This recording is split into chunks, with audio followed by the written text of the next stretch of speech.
Welcome to Ahavas Yisrael Daily. We're on Chapter 10, Part B. The vessel for all blessing, peace. Peace is the source for all blessing. We find this concept in many places. The final blessing of Shemona Esrei is Sim Shalom, established peace.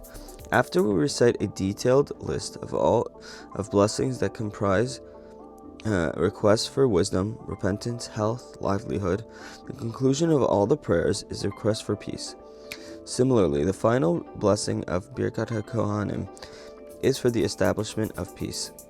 In the Ya'aleh V'Avo prayer, as in the fourth blessing in Birkat HaMazon, after a list of many blessings, the final one is peace. Also, the final Mishnah of the Sisha Sidrei Mishnah concludes with the statement, Hashem did not find a vessel to hold blessing for the Jewish people other than peace.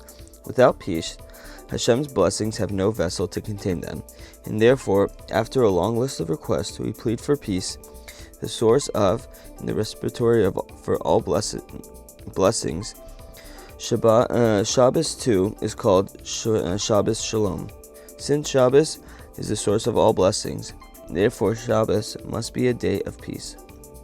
In Parshas Chukotai, the Torah lists numerous blessings that benefit one who fulfills the ways of the Torah. Among these are rain, at its proper time, fruitful harvest, satiating bread, and security from enemies.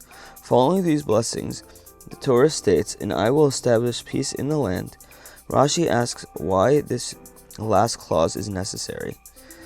Didn't the Torah already bless us with food and drink? Rashi answers, without peace there is nothing. And from here we see that peace is the source for all blessings. Thank you, and we'll continue tomorrow.